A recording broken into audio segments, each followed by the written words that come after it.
Okay. We're going to record in 3, 2, 1, record. So yeah, I totally had this whole bit that I was doing, and then my computer just fucking crashed, which is perfect. So I have absolutely, yeah, it's like I had this whole bit, and you thought I was serious, so you stopped recording, and then I'm like, no, it's a joke. And then we were doing this great bit that I didn't realize was a bit. He said, stop recording as a joke, and I did, and then your computer crashed, and then the bit's gone. It was going to be hilarious, but now it's just lost to the ether. It was going to be fucking amazing. You know, we would have gotten like 10,000 subs from it, but, you know. Of course. You know, it's not going to happen anymore. That's just the way life is, so... but you had something. I just wanted to share something. Hello, everyone, and welcome to the fucking amazing podcast, otherwise known as FAPCast, episode whatever number this is. I've lost track at this point. It's old enough to drink, so fucking tips up. Yeah, yeah, that's right. It is. We are at the point where our podcast is of the correct age to drink. That yes. Makes sense.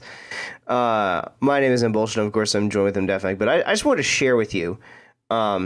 So as you well know, Mdefmec, I recently got a smartphone, and I've only had the smartphone for a few months now, and I'm still getting used to being a part of the current century. But I found a wonderful app on the Google Play Store, and it's called Alex Jones. Okay. It's a beautiful app that it's just a soundboard of some of the more relevant and just things that Alex Jones has said that you can apply to many different kinds of situations. And I'm already in love with this because it's got some classic ones like this of his. You're a flaming fascist. Or this one. Shut your murderous fat mouth. So it'll be perfect if you're like Antifa, you need to go to a protest and somebody contradicts you. Yeah. And where's the other one? There's a great one. Oh, yeah. This is the classic. Everyone's heard this one. I don't like them putting chemicals in the water that turn the friggin' frogs gay. God damn it. I was drinking a shot and now my throat is burning too much. But then there's some great ones that begin with I am or I'm a human. Or this one's pretty applicable to anything. I'm not a slave. Yes, of course. None of us are slaves, I hope. And my personal favorite that I play all the time now during raids, when I'm raiding in WildStar over TeamSpeak. I'm coming. So these have been really really great. Like I'm setting fires everywhere. And I can't recommend this app enough. Let me see if I can find exactly what it's called. It's on the Google Play Store. Alex Jones. Yeah, because we don't want to get some cheap Chinese knockoff. Yeah, no, it's just called Alex Jones Soundboard by Google Play user Daniel Berg Thompson. It's fantastic. It's a fantastic app. I'm already in love with it. I can't recommend it enough.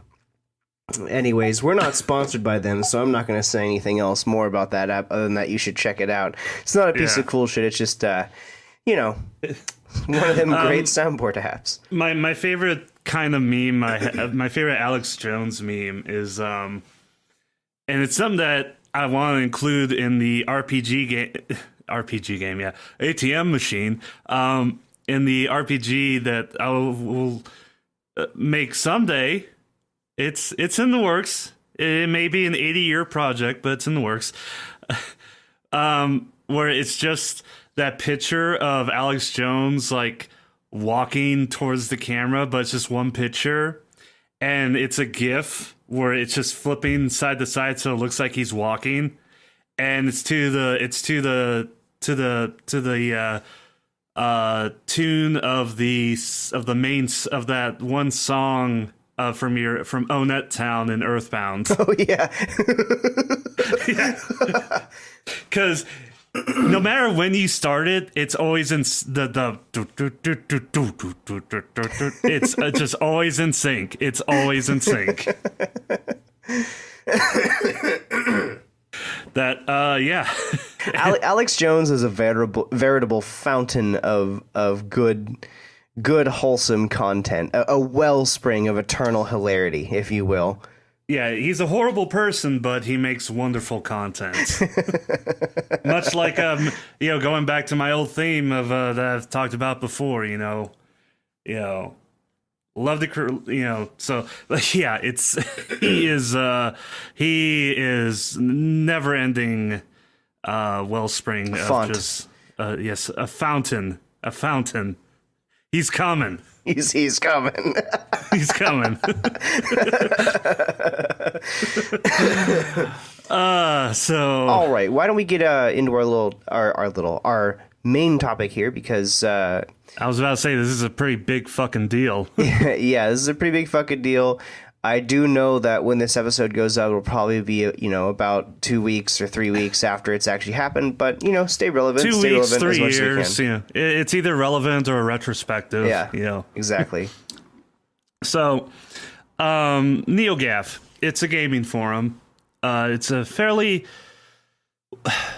It's not popular. It's not famous. It's more notorious and infamous. It's a place that nobody's on, but everybody knows. At least nobody you care about. And it's ran by a group of people, and God, I'm like starting this off like really fucking bad. It's like I'm in high school all again, giving a fucking presentation. So yeah, Neogaf is a gaming forum that has some notoriety in the gaming community. They're known as being quite unabashedly left-leaning. Back during the whole Gamergate shindig, they were vehemently anti-Gamergate. And they sort of lean into the whole, and they really lean into the whole, SJW sort of aspect of activism and whatnot. So they're pretty well known for that. And well, this year, 2017 has not been a good year for them.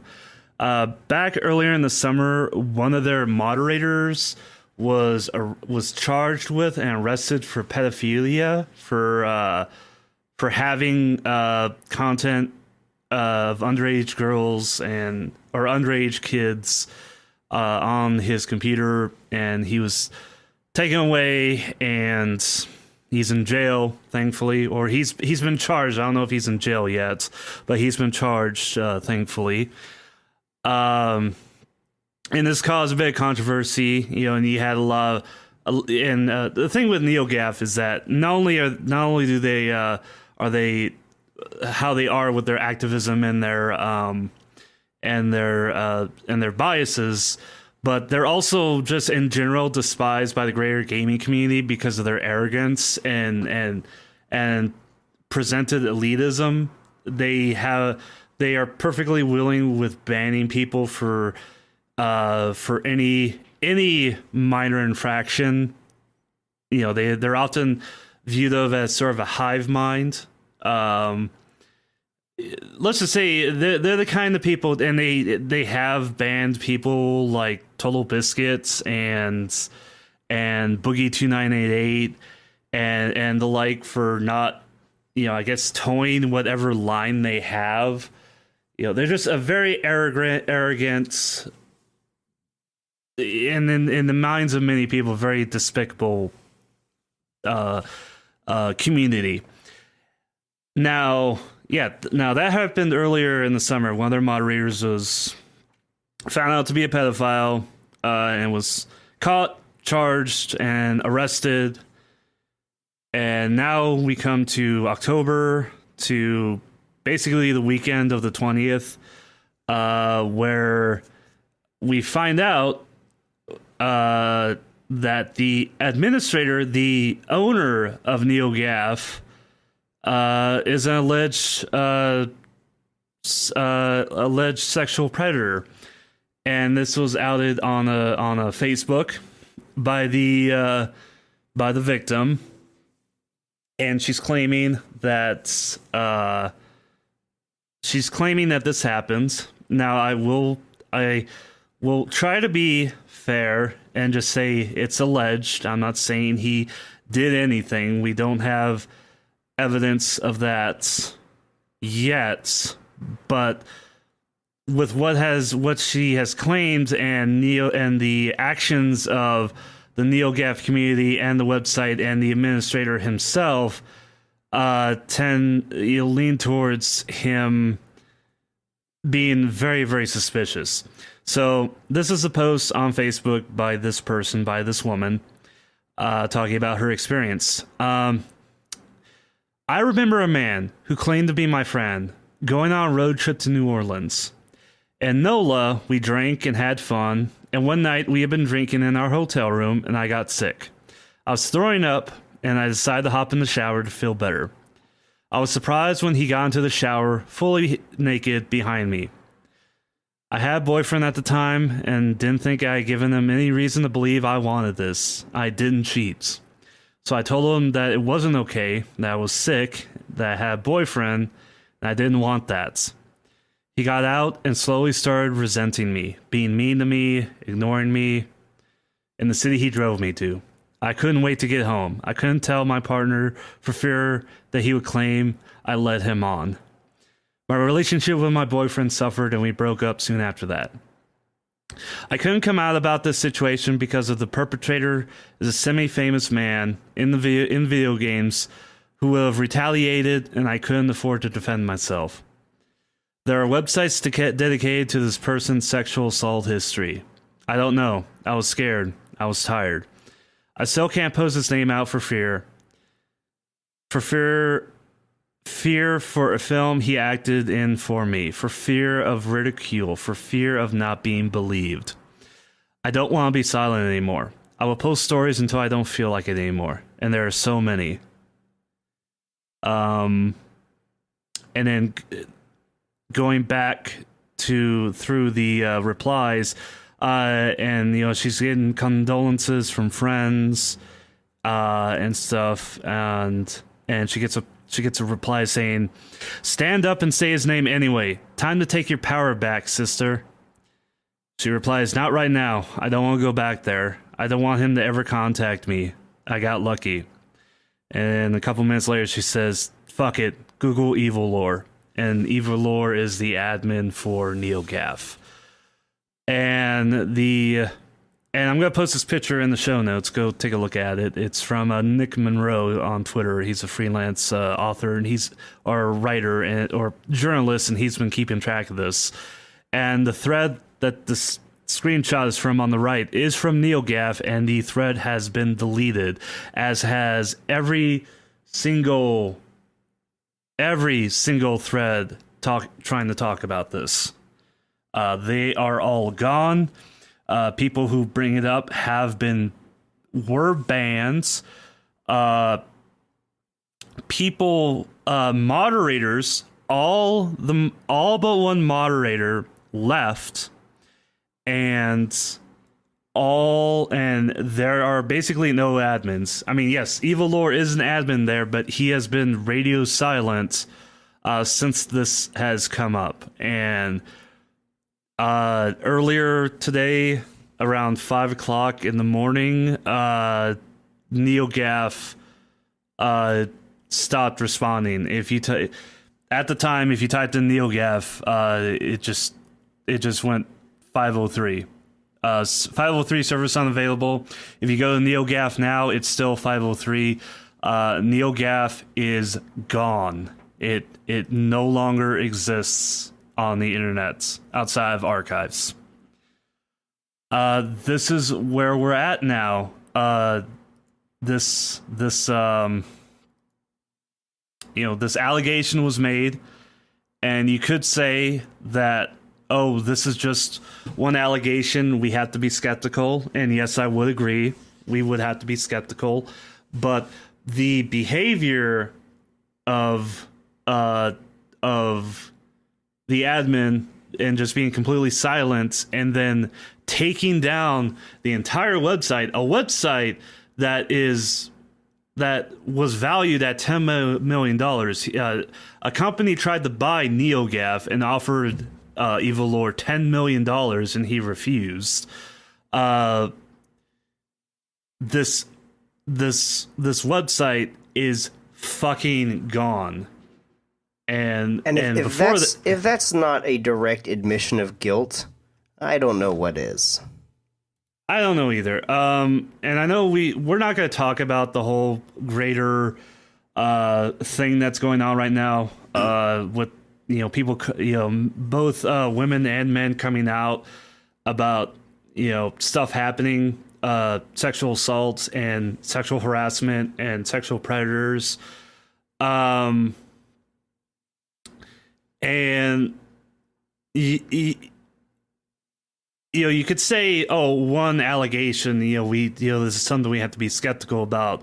But like when you get this whole wave of so many people talking, it leads to a lot of suspicion. And doing this guy's a fucking coward. This guy is a fucking coward. Evil Lord is a fucking coward, and he can't even admit to doing this. He can't. He's too cowardly to deny it. He's too cowardly to admit it. He just took his ball and ran away. And yeah, if there isn't a greater admission of guilt, I can't think of one. And this honestly fucking disgusts me.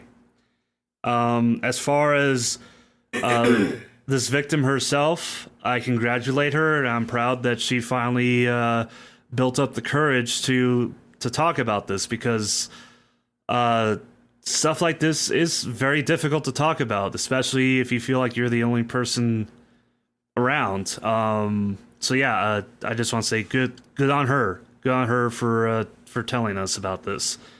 And judging by his behavior, judging by the behavior of Evil Lord, I am now, I can safely say I believe her, because this is fucking absurd. This is fucking absurd.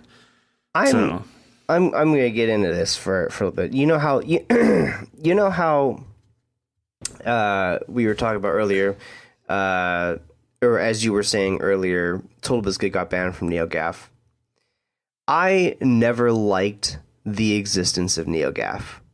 I don't like the existence of Neogaf, not because of its political leanings or anything like that, because if I'm honest, about 90% of the time I kind of agreed with those political leanings, and not because of the things that were said, and to be honest, not entirely because the person who ran it may or may not have been a sexual predator. Yeah, okay, that's real bad, and this guy sounds like he's guilty, and I hope he gets shit over for it. But I didn't like the existence of Neogaf because I didn't like that there was a place where content creators, games media, let's players, and people like that could have open discussion with game developers and game publishers in a place that was moderated by people who were neither. I did not like that, because it meant that if you maybe didn't agree with the political leanings of an administrator of the website, or maybe if you said something that a publisher who was a friend of a moderator of the website didn't agree with, you could be banned. And if you were like a game critic or someone like that who relied on Neogaf and places like Neogaf for your content, which directly, was a part of your personal income, then being banned from a place like Neogaf was exceedingly detrimental to your ability to do ostensibly your job. Not do your job for the good of your fans, but do your job in actuality for the money that you used to live. And I did not like that Neogaf was pretty much the only place that this happened, and that the people who moderated it had showed themselves time and time again to be petty when it came to things like banning people and controlling the discussion. Not because, yeah, again, not because of the political leanings. Again, I want to be clear. 99% of the time, I agreed with those. What I didn't agree with was the control that those people had over the site to keep the discussion from flowing because of petty reasons. Yeah, let me just say right now, I'd say about probably a good 3/4 of the politics that Neogaf that people on Neogaf followed. I would agree with. So my dislike of Neogaf goes all the way back to like 2009. Way before, and it came with the whole Dennis Dyack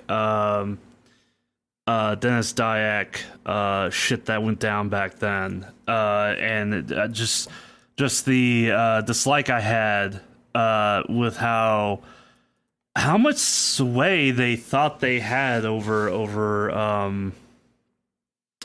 this game dev, this game dev who's been in the business since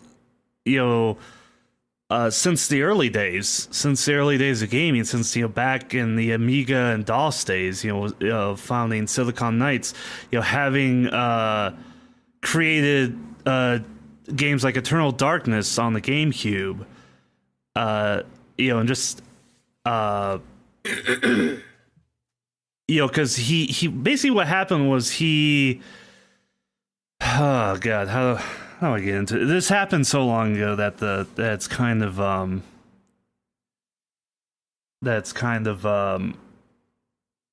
it's just kind of old history. It's just oh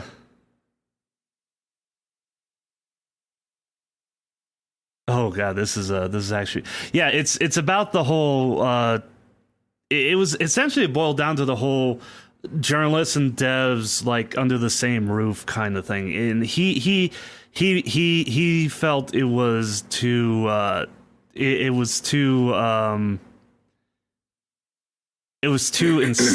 incestuous, just too scandalous, that there was this close intermingling of games journalists and game devs. I mean, incestuous is not a bad way of putting it. Places like this that become high echo chambers for circle jerking between the people who promote your content through media and the people who make your content is bad, because that allows for bad behavior in marketing to be perpetuated and reinforced by the people who should be saying the most shit about marketing.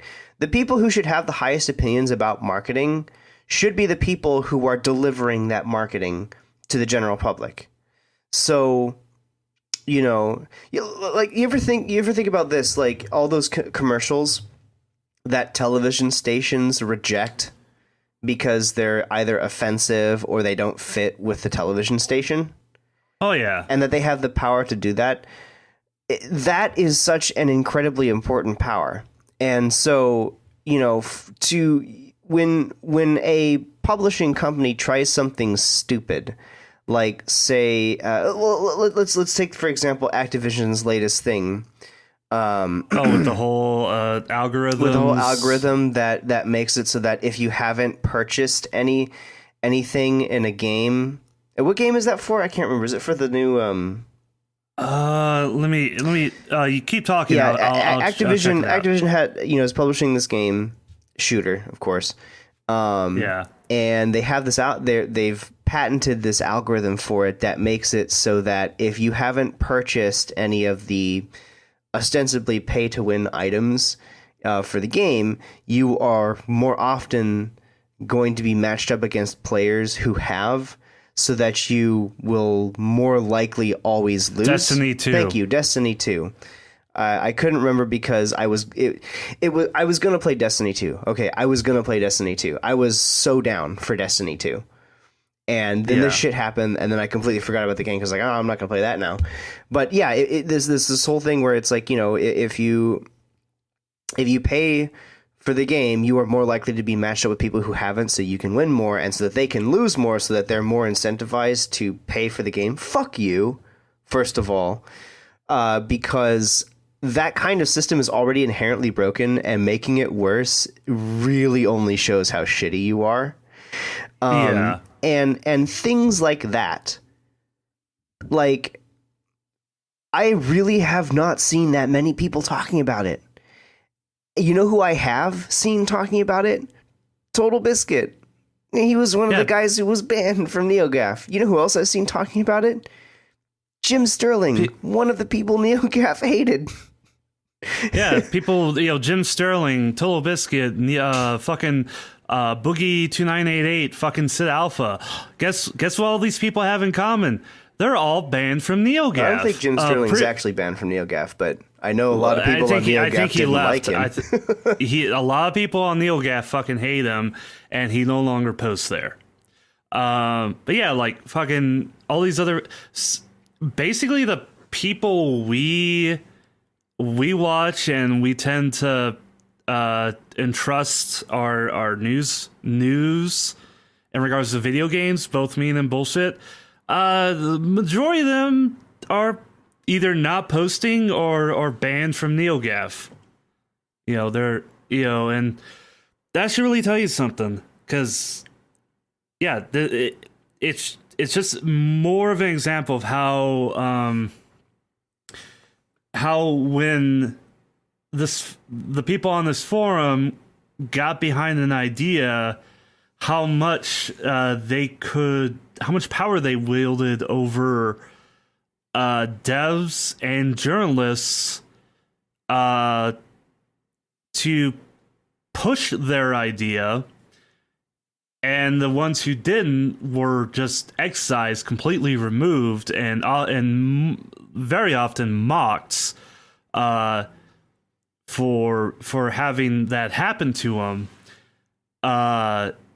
And this led towards Neogaf having this sense of importance that was entirely undeserved. That was completely undeserved. This is a forum where people who have no real stake in the gaming industry. I mean, I doubt. There's always this thing said that, like, you could tell people who are real gamers because they never talk. They almost never post anything online about gaming. That's like because they're too busy playing games. They're not wasting their time on fucking social media and in forums defending their games. They're just playing the fucking games. And that's how I feel with Neogaf. It was full of people who didn't really care about video games, but felt this was an arena where they could exert some power. And it just so happened that a bunch of developers and games journalists also felt that Neogaf had wielded some sort of power within the industry, and that's how Neogaf became what it is. And the real problem was that Neogaf had power because people thought it did and let it. Yeah, it's to go into sort of fantasy and. Well, not really fantasy, but like sort of go in the gaming, back in the gaming, it acted the sort of the way the WoG in Warhammer 40k works. Yeah, because the way orcs work, the orcs in Warhammer and Warhammer 40k by themselves they're nothing. An orc by himself is nothing, or by itself is nothing. But when you get a group of them, more and more of them, they start wielding lots of power. More power than you think of. Like, for example, if you tell an orc that if you paint his bombs yellow, they'll go boom more. If you get enough orcs believing that if they paint their bombs yellow, they go boom more, the bombs will explode even harder. Because that's sort of the power they wield, is as that the only reason they have power is because they believe in it. And that's how Neogaf was. Enough people believed that Neogaf wielded power And for a while they did because people believed that they wielded power. It's sort of a paradox. The only reason that Neogaf had any power is because people believed that they had power. So, yeah. And so, yeah, I'm watch, and this happened fast. This happened very fast. We kind of, back earlier in the summer when that one guy was out as a pedophile, we kind of were like, because they were able to sweep that under the rug. It's like, they were able to quickly bury that. I think a lot of them were saying like, oh, he's just another typical gamer. He was never really a part of the Neogaf community, even though he was a fucking moderator. But this happening, just, there's no way to hide this. And now Neogaf is fucking gone. And, this chapter and this whole dark side of this shitty side of the gaming community and gaming industry has fucking ended, and now we can just move on. So, is there any more you want to say about this dude? No, Neogaf is fucking dead. Long live the king. Long live the fucking king. So you son of a bitch. By the way, I just found out I have a free copy of Euro Truck Simulator in my fucking Humble Bundle. You want it? No, I'm good, thanks. Is Okay, it compatible? Is it compatible with the Cytec Pro X52 HOTAS? Because I'm not going to be playing Elite Dangerous anymore. Elite Dangerous just announced their newest plan: premium updates. Pay for your patches. Fuck you. Okay, hang on. So, Euro Truck Simulator X52 HOTAS. So I'm oh God, there are. Oh God, it is. So I'm shelving my HOTAS until the new MechWarrior game, pretty much. But that's not the game I want to talk about but today. yes, you can play the X52 HOTAS with Euro Truck Simulator. I don't know fucking how, but you can. Because that's a joystick. That's a joystick and a throttle control. Neither of those things appear in any trucks. As far as I know, I could be wrong. Not a trucker. Okay, well, this is a great opportunity for me to promote my furry porn blog, where I draw furry porn. If you would like a free copy of Euro Truck Simulator 2, please go to wildactdraws.tumblr.com and send me an ask. The first one to reply gets a copy. Excellent. Is that Steam? Is that going to be a Steam copy, or are you going to mail them a physical? No, it's going to be a Steam. Dude, we don't pay for this fucking podcast. You think I'm going to pay for shipping? No, I'm not. All right, no, that's not the game I'm here to talk about today. The game I'm here to talk about today is the new Supergiant Games game, Pyre. And if anybody... If anybody knows me, they know I'm a huge Supergiant Games fan. I loved Bastion. I loved Transistor even more, and I've always been a huge fan of Darren Korb, who is the gentleman that does all of their music. Yeah, and you wouldn't shut up about the fucking narrator from Bastion. Yeah, dude, I would not shut up about. They've always had, like... That's a thing they've always done, is they've always had, like, a voice actor who was, like, pretty much the only voice actor in the whole game, who sort of like strung the game along. In Transistor, it was the voice in the sword. Well, in this one, it's the voice of, I think, a book, or at least someone who speaks to you from the heavens through a book. Cool.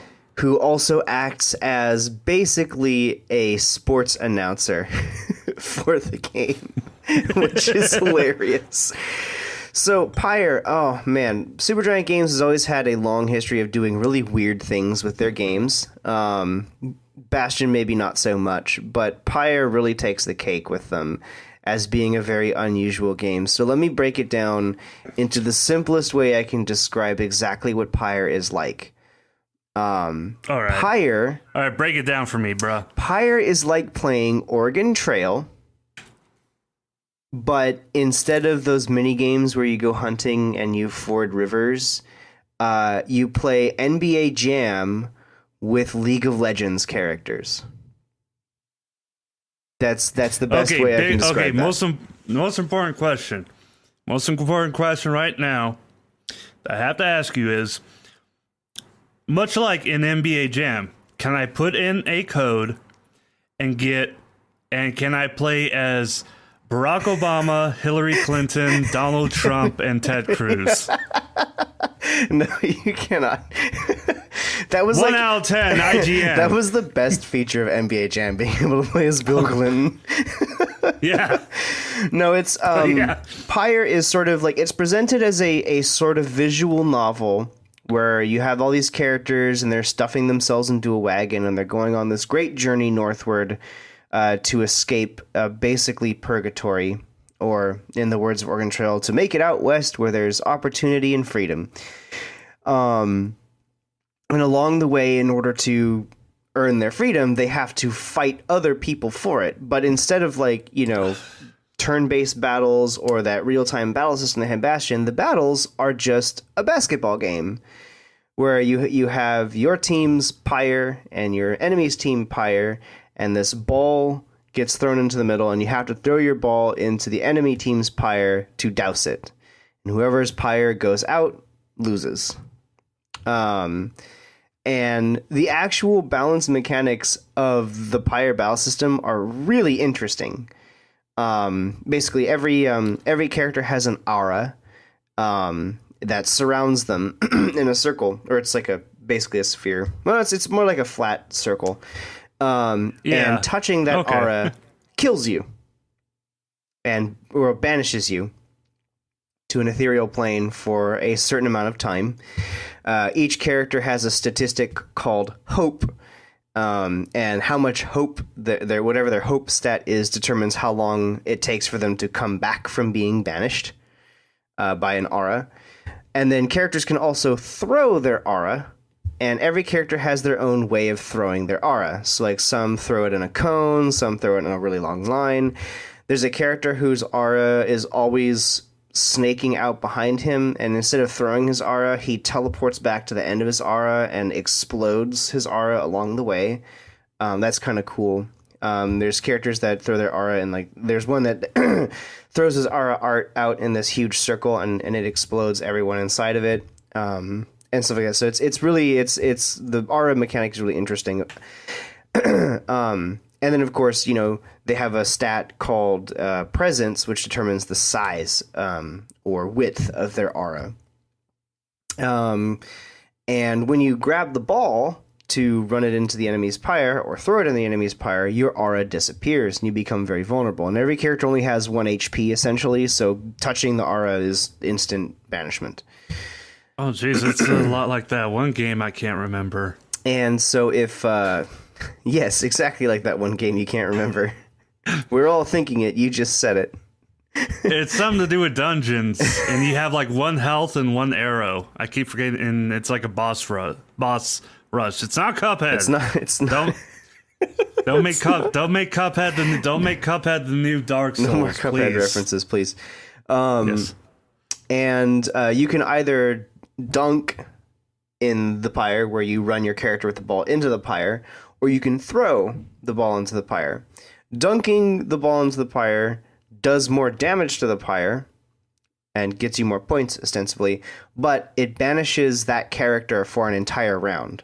So they are out of the game until a ball gets thrown into another pyre, whichever has. So it's really hard to snowball, because if you dunk, you only have 2 characters the next round, and the opposing team has 3.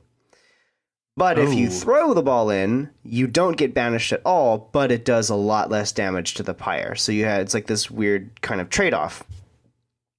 And there's a lot more nuance to it. There's jumping. You can jump over people's auras. There's sprinting. Every character has their own sprint mechanic and their own jump mechanic. One of the characters, the Vagabond Girl, who you can actually pick her name. I picked the name Bay, but everyone just calls her the Vagabond Girl because that's like her canonical name. She has a long jump that she has to charge up, but she can jump like half the width of the screen. And then there's like another character who can jump really high and double jump, and if you level them up enough, triple jump, but not very far. And then there's one that can hover, but he has to hover like really slowly. So there's all these mechanics with jumping, and each character has their own way of getting around the enemy defenses to dunk.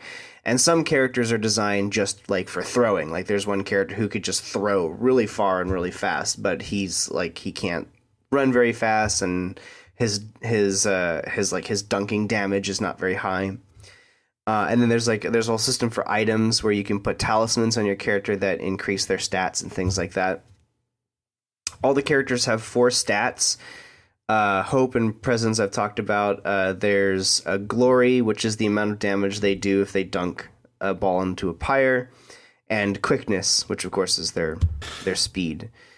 And all the battles are played out in this sort of like you're playing NBA Jam. And then you leave the battle, and then it's a visual novel, Oregon Trail. And then there's other kinds of little battles. Like there's the defense one where you have a persistent aura, and there's tons of little imps running at your pyre, and you have to kill all of them, not let them into your pyre. And there's other little spins on that battle system, but the main meat of it is just NBA Jam. Come on and slam. Is there a big head mode? I wish. I hope. I don't know. Maybe there is. I hope there is. That'd be hilarious if there's a big head mode and a code to make goaltending legal.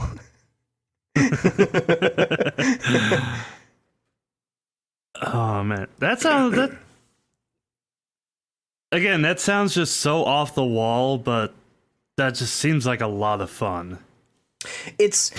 It is very, very weird. The battle system is weird, and it's nothing like there are plenty of games like Pyre in terms of its battle system, like NBA Jam. Like it's a familiar combat system or game system.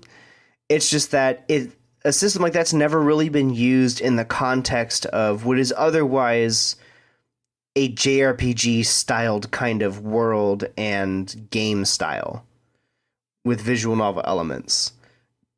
We've never had like a sports kind of like the closest thing I can think of is Blitz the League, which was a football game, but then there was a story and you could drug your players. Yeah, I remember Blitz the League. Yeah, I remember the guy on the cover, like he went to jail a couple months after the game came out. Yeah. Like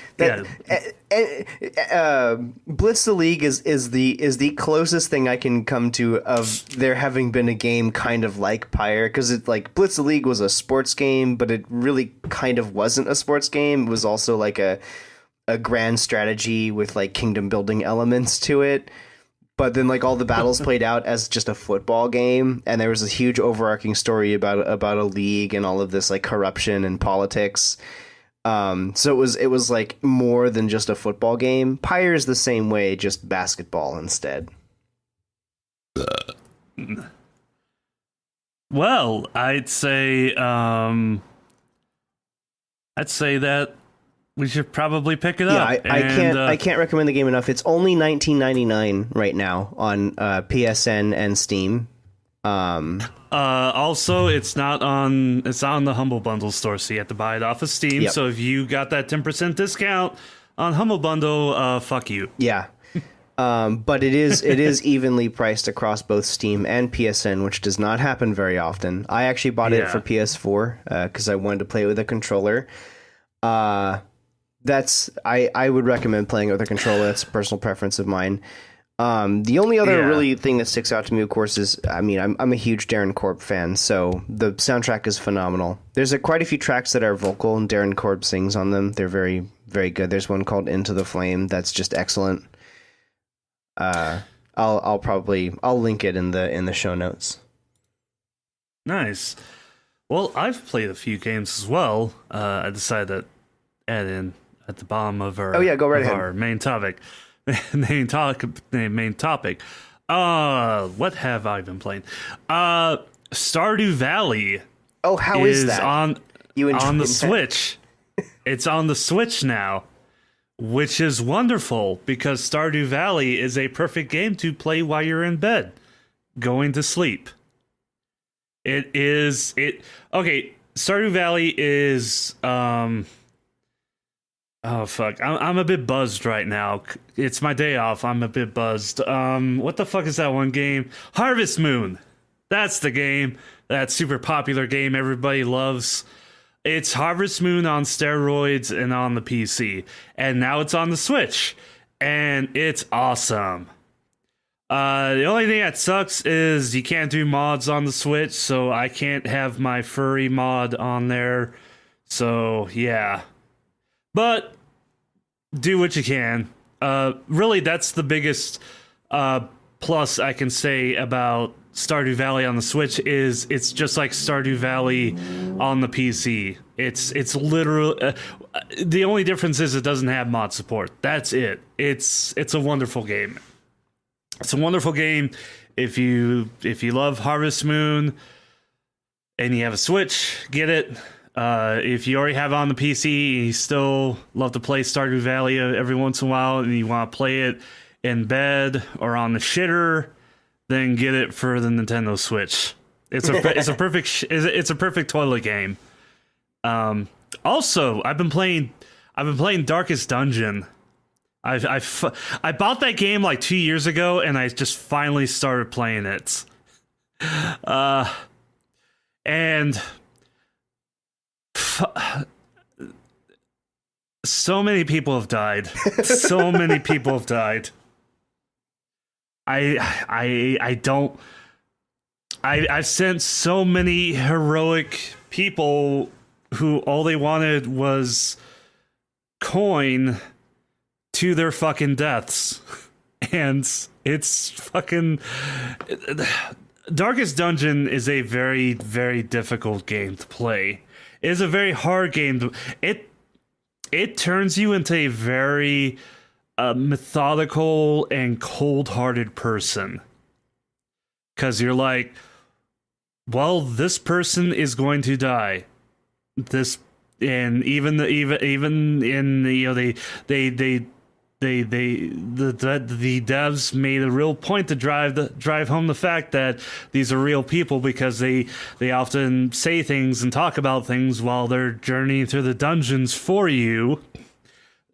That's something you need to remember. This isn't you going through those dungeons and through the ruins and facing all this Lovecraftian horror. These are mercenaries you hired. These are real living, breathing people with their own goals and lives that you sent into this horrible nightmare for you, and you get to watch them fucking suffer. And it's really fucking hard. But eventually you grow cold and you just stop caring. You're just like, yeah, 2 people will die. Those are acceptable losses. The other 2 can carry all the loot. That's fine. Yeah, so that's Darkest Dungeons. And the third game I played, and the only reason I bought this game was because I was on Humble Bundle, which surprisingly, since it was announced that IGN bought Humble Bundle, and there's been all the fallout from that because, there's the whole thing of like, oh, is it really right for... because now Humble Bundle is a game publisher as well. They're not just a retail outlet. They're not just a store. Like, you know how GOG is owned by CD Projekt Red, yeah, which makes the Witcher series, and that really, and Cyberpunk 2077, which I can't fucking wait for. I can't wait to play 2077. But anyway, so yeah, Humble Bundle's sort of the same thing. They started publishing games, and the most notable game is A Hat in Time, which is a very nice, lovely game. But now Humble Bundle is owned by IGN, and that throws a whole monkey wrench to the, they promised to not interfere with it, and everybody's all like, well, we don't know because we remember what you did to GameSpy and all these other things you bought and you completely fucking destroyed and closed down. Yeah. So people are worried about it, but I'm kind of, because I don't know. This is probably me just wanting to kill off the last bit of hope, but I still have hope in Humble Bundle that they don't change. So yeah, I still go to their store and stuff because I get good discounts and stuff, and they had a female protagonist sale. And I'm like, oh, sweet, this is good. If anything, we need more representation, if anything, to just get people to shut up about the lack of female protagonists in video games, let's have a female protagonist sale where all games that have a female protagonist, of course, go on sale. This is perfect. This is wonderful. This is awesome. So it's like you look through. You look through the sale, and there's like, Tomb Raider, there's Transistor, there's Bayonetta, all good games with good female protagonists, like Her Story and Alien Isolation and Life is Strange. And then there's this one game. There's this one game called Hades. And the reason I even knew about this sale was because of all the outrage over Hades. And what Hades is a puzzle game. It is a third person. It's a third person for very good reason. It's a third person puzzle game which you play as a female cyborg called Hades.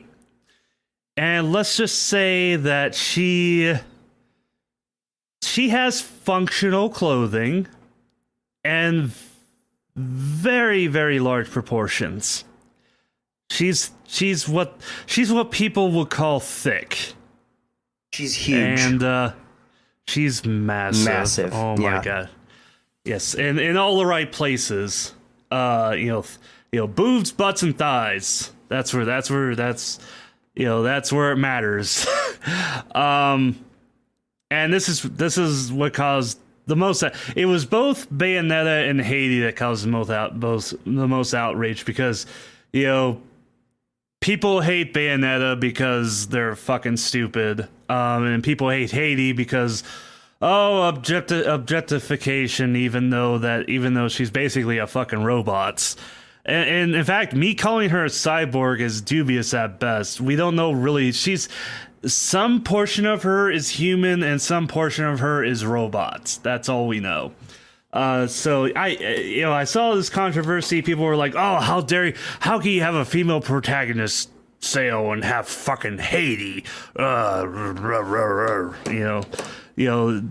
All this grumbling and growling and shit. So I'm like, okay, cool. I finally have a reason to buy this game. So I bought it, and holy shit, is it fucking hard. And it's... Because guess what? Being a very, very large female, curvaceous female robots, that makes it quite difficult to jump and crawl. Because you're very large and, your boobs and your butt get in the way, and it leads to your fucking demise and shit. And the only way you can save the game is you have a actual diskette. Hades carries around a diskette, and the only way she can save is in certain rooms. There is a floppy disk drive, and she puts it she puts her floppy diskette into the floppy disk drive, and that's where you save. There's no auto save. There's no save feature whatsoever. It's just put the diskette into the drive, every 5 rooms or so. So if you fail, if Hades dies in the 4th room or in the floppy diskette room before she could get to the disk drive, you start all the way from your last save. I hope you enjoy it. The other part I love is like there's a lot of parts where she's like hanging off of ledges, because while she does have difficulty with her size and stuff, that she can't jump and crawl very well, she's able to hang off of walls and stuff very well. The thing is like they put a lot of emphasis when you're hanging off of a ledge and you decide to crawl up over the ledge. It's a 3-part movement, and all 3 parts involve her ass right in your fucking face. There's a part where she's hanging off the wall, and then she sort of lifts up and puts her waist and puts her hips on the ledge, and she leans over, so then her ass is right in your fucking face, and then she She gets her legs up, and then her ass is still in your face, but her butt cheeks are spread wide open, right in your face, and then she stands up. And that's a 3-part movement. Those are 3 clicks you have to make. So at any point, you can pause and stare as much as you want. Also, she needs a bra. She is so large up front and up top that this is what leads me to her being an android rather than a cyborg, because with the amount of boob swinging, her boobs bouncing up and down, there's no, she expresses no sign of pain or anything. So that's why I think she's just a straight up robot, because that would cause some discomfort for somebody with a real fucking body with how much they fucking bounce up and down. Also, there's Steam Workshop support. So if you peruse the Steam Workshop, you can probably find your favorite waifu. And also the most popular mod in the Steam Workshop is the nudity mod. So go have fun with that. So those pictures of her ass, you can get everything in that. Which leads me to believe that she's probably a cyborg because she has an asshole. Which I know from the Steam Workshop. Which I totally didn't download. Fuck you.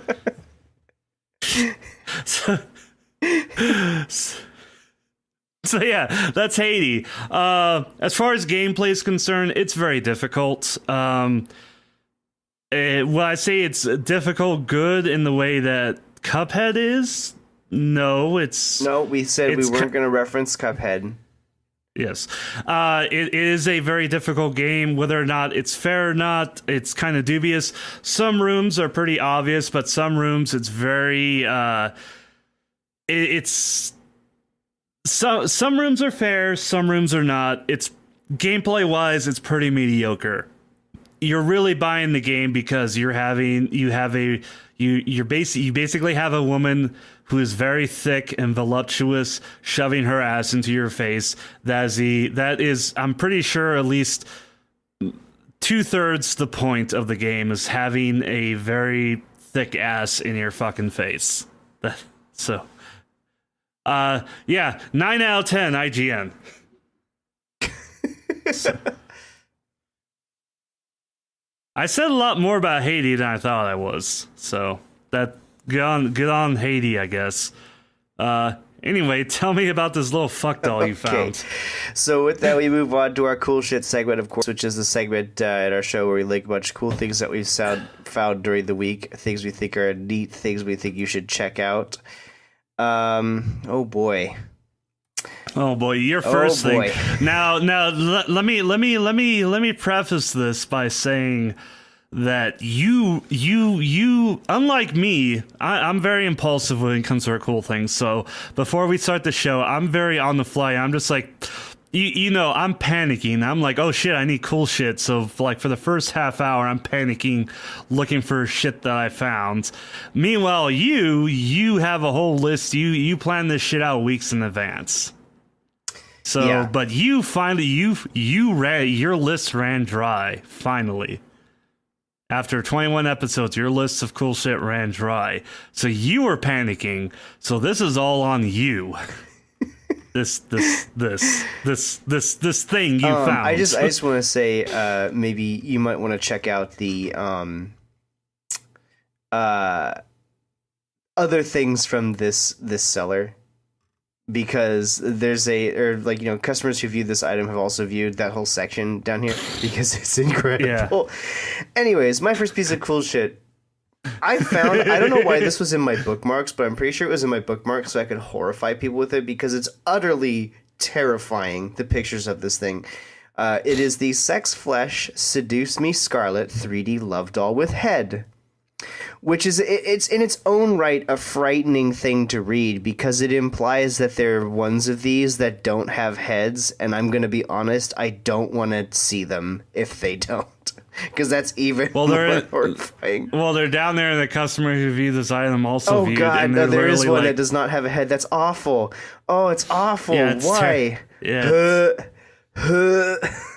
Anyways, this is a this is a male masturbator. It's a fuck doll that has no arms or legs and has a cold, dead stare in its face, and it's horrifying. It's just, how can people masturbate with this?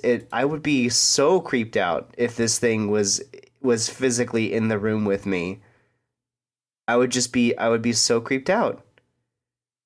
It's 2 feet tall and it's got a full-size vagina.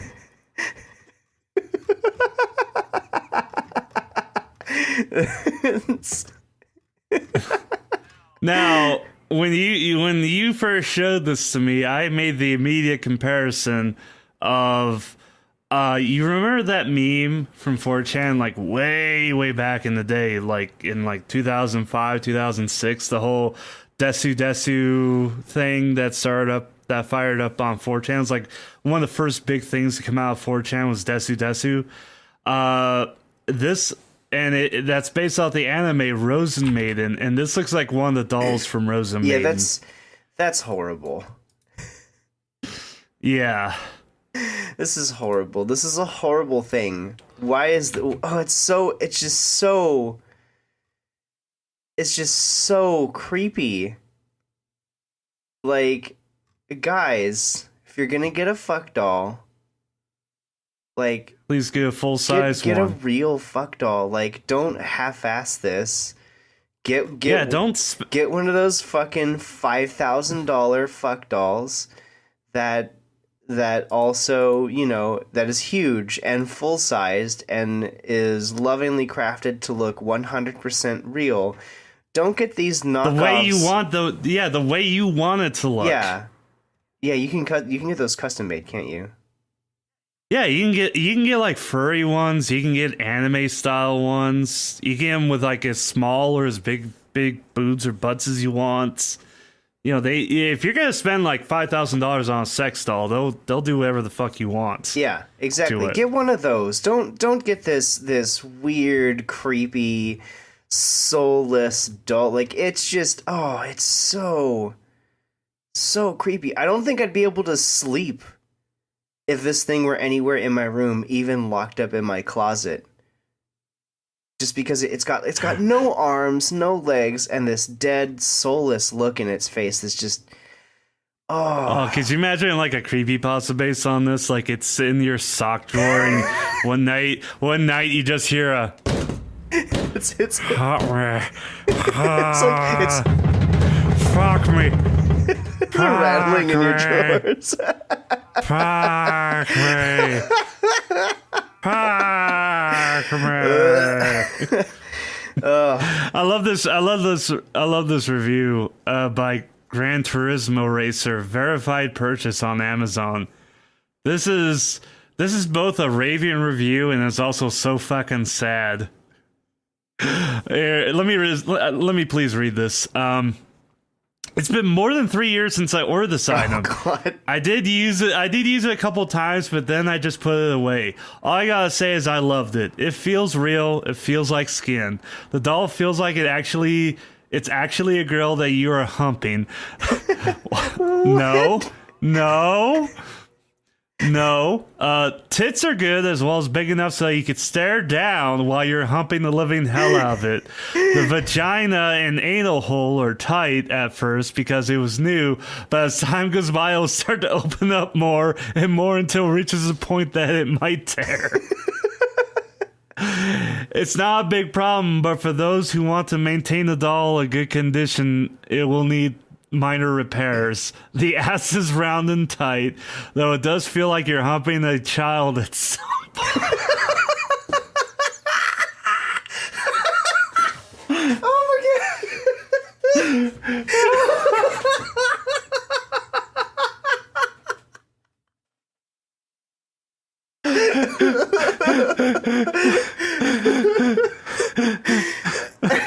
Though it does feel like you're humping a child at some points. So it was kind of meh, whatever. I just love that. Yeah, it feels like humping a child. It was kind of meh, whatever. That's it. There's like 3 dots there. Meh, whatever, 3 dots. God. It is what it is. Okay. Yeah, it's really a doll that's 2 feet tall. Yes. You get what you paid it for. And this is it. I bought this item as an experimentation because I wanted to feel what it would be to hump silicone in the form of female body, and boy did I get a good experience, lol. And for $200-ish, that's a damn good price if you ask me. Just look at some of the other dolls, or the real dolls. I love how he puts real dolls in quotations like, oh, that shit's. They go for like $1,000, but holy shit, it's. I wish I had one, though, damn, maybe in the future. Yes, please, Gran Turismo Racer, please, skip the real doll. Just like go introduce yourself to a real woman and get to know her. And actually, don't do that. Don't ever look at any children or women ever again. Please don't. Especially when your reaction to feeling like you were humping a child was, whatever. I like this particular one here's review. She is sexy until her head starts to rip off from the body.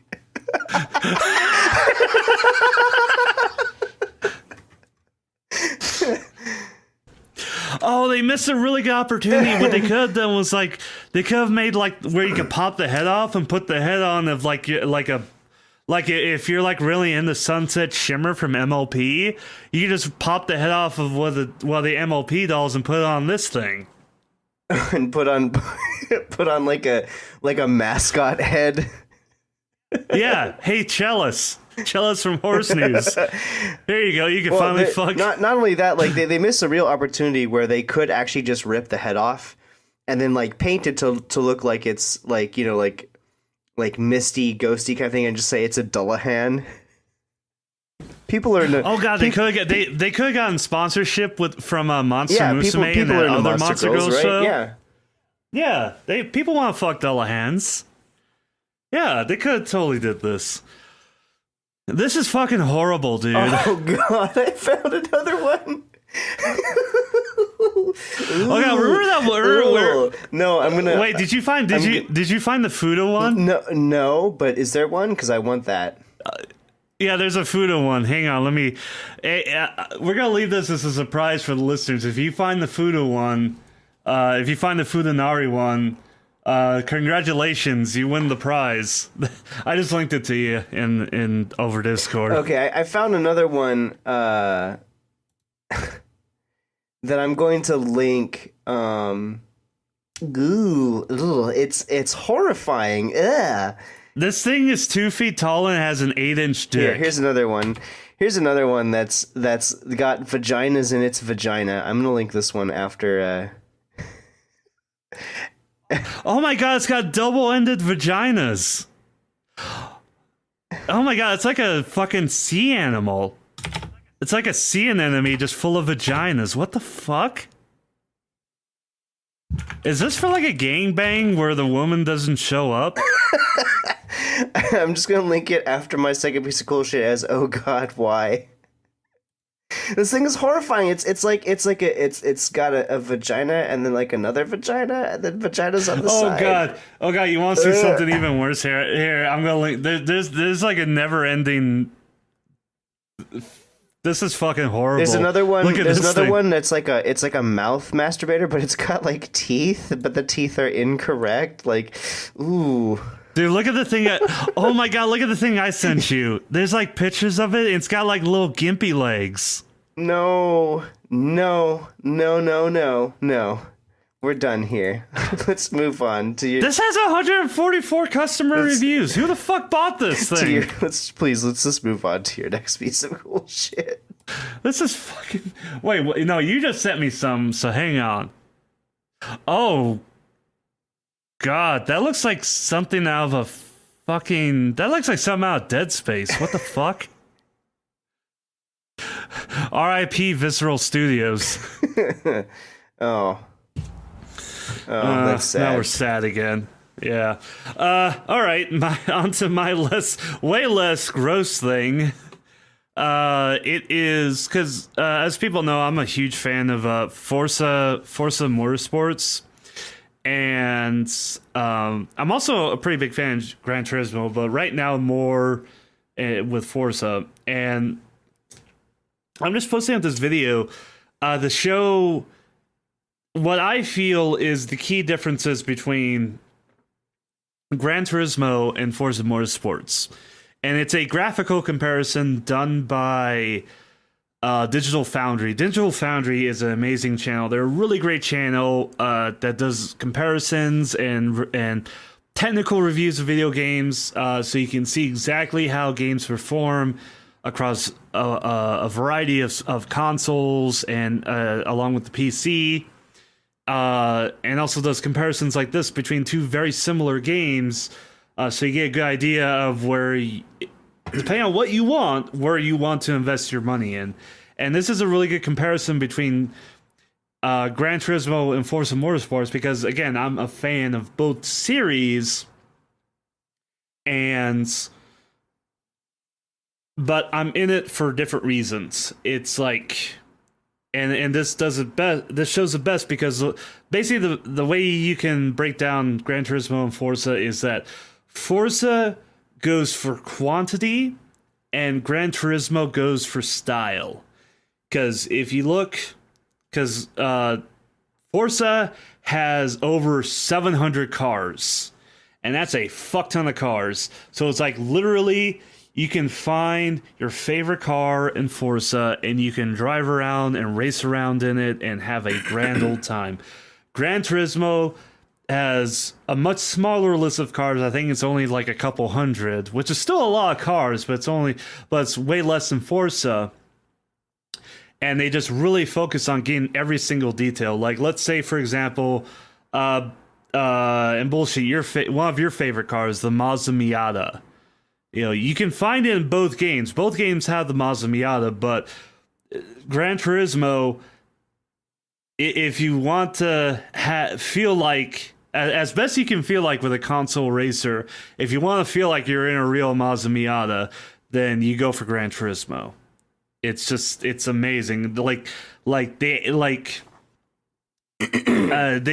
actually, I think they make the comparison in this video where in Forza, the Mazda Miata in Forza has leather seats, but the Mazda Miata in Gran Turismo Sport has cloth seats.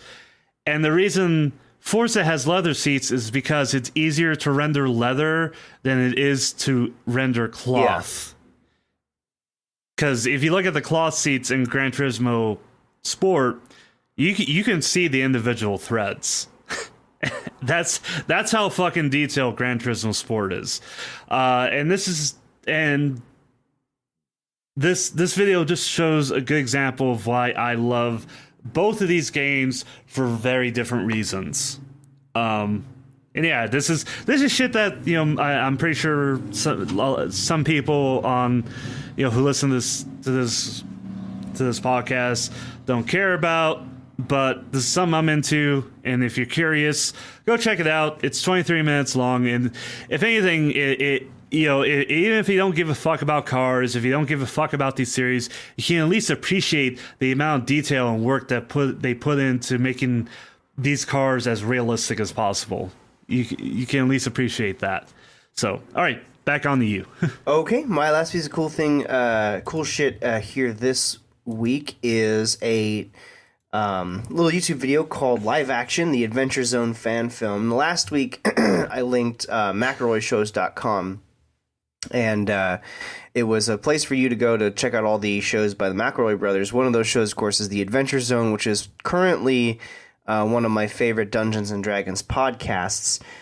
This is a 9-minute live-action fan film for one of the climactic scenes in the first arc of the Adventure Zone podcast, that they took the audio for the podcast and just lip-synced over it.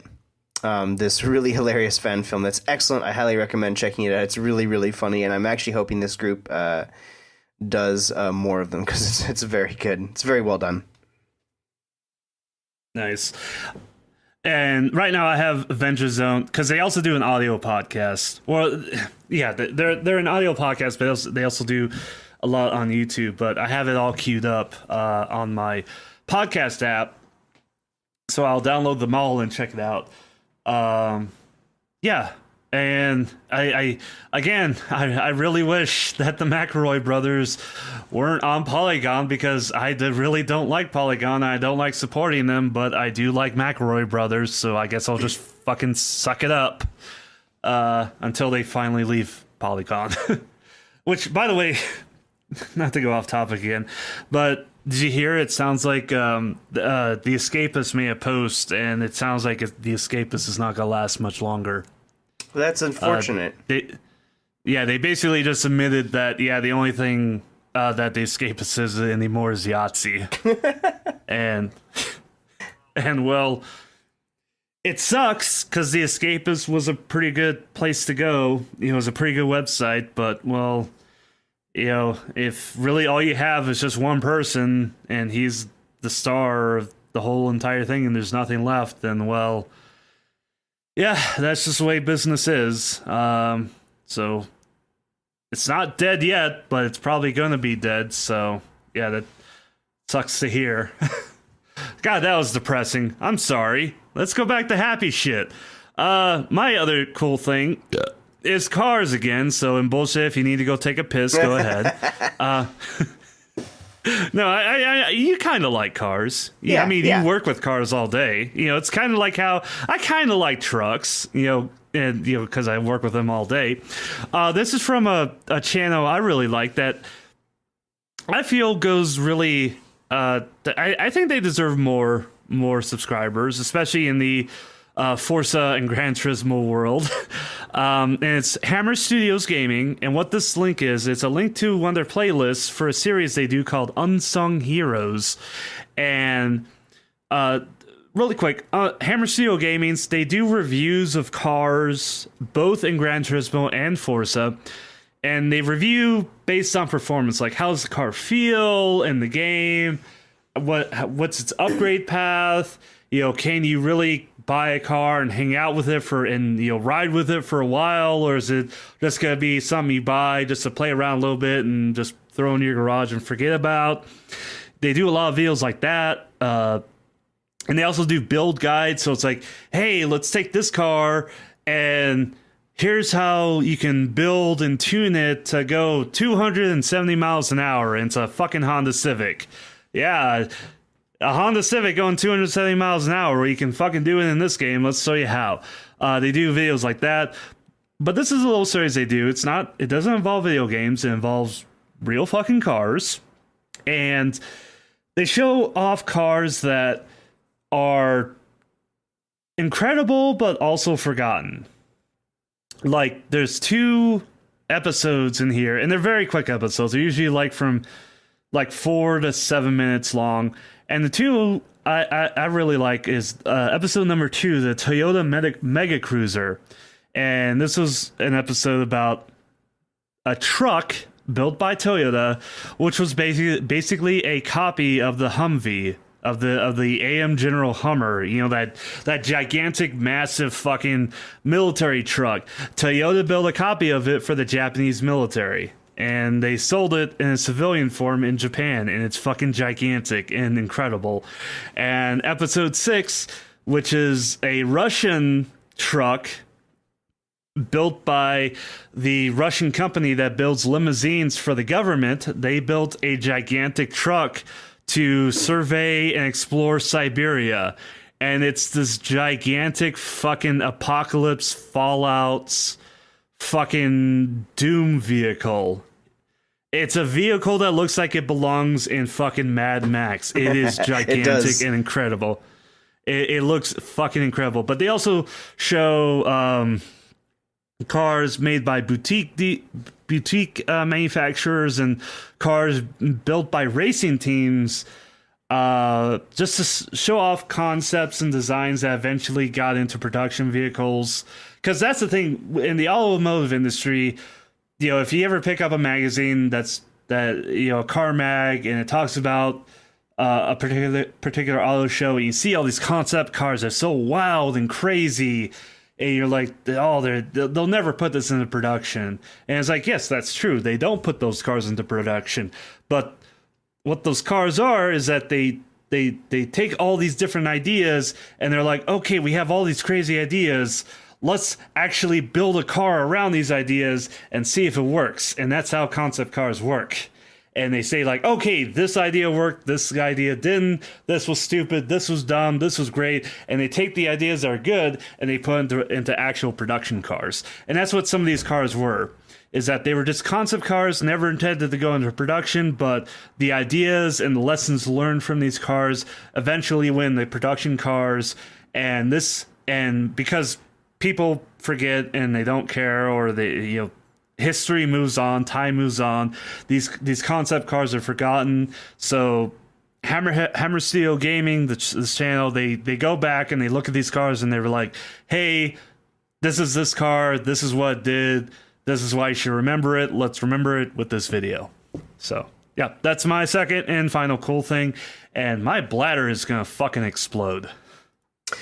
So. All right. With that, we are finished with this, the 21st episode of FAPCast. Of course, here as we draw to a close, I would like to turn our... Really quick, before you do your words of wisdom, let me just say, if I saw you at Nightmare Nights and we had a good time, you're fucking awesome. Let's talk on Discord, because that's the only place I talk anymore. With this... our 21st episode, blah, blah, blah, blah, blah. Words of wisdom. Let me just get out the words of wisdom link. Here we go. Okay. Our Words of Wisdom segment comes at the end of every episode where we share a quote or an idea or a question or a philosophical debate that something we can all chew on for the rest of the week, waiting for a new episode, or, the rest of the month, depending on how long it takes for us to make an episode. This week's Words of Wisdom. Well, it's not the making of the episodes. It's me fucking putting them up. I'm the problem here. This week's Words of Wisdom comes from Tumblr user Michael Makes a Weed Joke. And I will just, I'll read it for us here. I had a dream that this lady gave me weed, and I was like, do you got a lighter? And she was like, no, but I got hot dogs. And what's a hot dog without some weed, right? So she mixed some mustard and some weed and squeezed it right onto my hot dog, and we called it a weed dog, and I ate it.